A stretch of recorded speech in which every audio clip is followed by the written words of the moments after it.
Joining us now to break all this down and the legal issues around this is Dave Aronberg, Palm Beach County, Florida State Attorney. We just heard one of the squatters say, "I didn't break in." That's not a defense.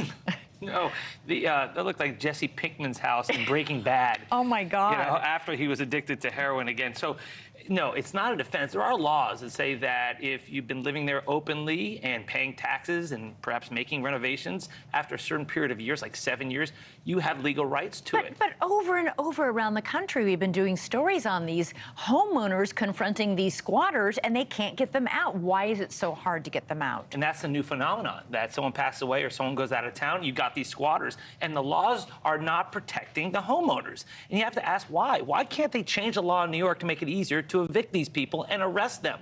You have to ask the legislators. I can tell you, there is no lobbyist for squatters. You know, there's no organization of squatters. So it makes me wonder, as a former state senator, why can't these laws be improved like we did in Florida just last year? Governor DeSantis did sign a law that would change things. It takes effect actually next month.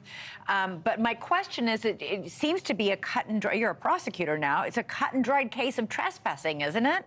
Well, it depends on the law. Under some laws, they're so weak that it's not a crime. You have to deal with it in civil court. So that's why you need to have some reforms. Now, other states are doing it. It should be a crime after you warn people to get out. They should have to leave or they should be arrested. But because the laws are so weak, this is seen by police in some states as a civil matter. Go to court and file the paperwork, and you know how long that takes. That can take a very long time. It can take months. It can also cost a lot of money for a valid, legitimate homeowner with the deed in hand, standing there showing it to the police officer who says, "Sorry, lady, you got to go to court to get him out of your own house." And you are begging for a confrontation. When the law is weak or unclear, then it forces a homeowner to confront these people, and then violence can ensue and has ensued in the past. So these three squatters that Xavier was talking to all claim that they didn't break into the homes. Is that normally the case? I mean, how do these squatters seriously get in and hear about this? There's a network out there, word of mouth, and you have people who are not good caretakers of their property. You know, they inherit it, they haven't visited in a while, and some of it are in disrepair. So you can come in perhaps through a window that's already open or a door that's easily opened.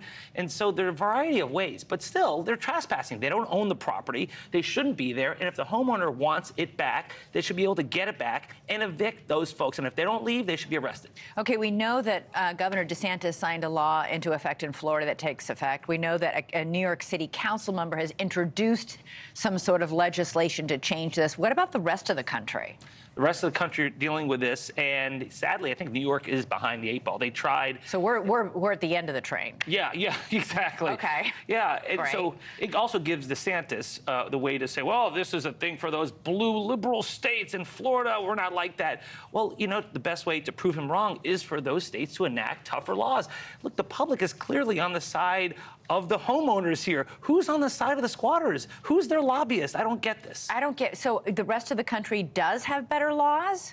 Depends on the state. No. Because it happened in California, right? It happened in Arizona. We've done stories all across the country where this is happening. One of the reasons why other states have weak laws is because this has not become a crisis until now. This is like a new phenomenon. So why now? What's happening now? I think it's word of mouth. I think, you know, the word's gotten around that the laws are weak, and if you set up shop inside someone's home, you can get away with it because then the homeowner has to take you to court civilly, hire a lawyer, and will be intimidated in some cases. So, yeah, and with rent so high, it's worth the risk for some of these squatters. By the way, this is happening in multi-million-dollar homes in California. I mean, there are neighborhood patrol groups that are now on the look, volunteering to look for squatters who've been moving into these mansions. It's not just smaller homes, it's any home. Yeah, that's go big or go home. That's the theory for the squatters, right? And since they don't have a home, they're just going to go big in someone else's home. Oh, my God. Dave Aronberg. Have a great weekend. You too. Thanks so much for watching. Go to joinnn.com to find NewsNation on your television provider. And don't forget to click the red subscribe button below to get more of NewsNation's fact-driven, unbiased coverage.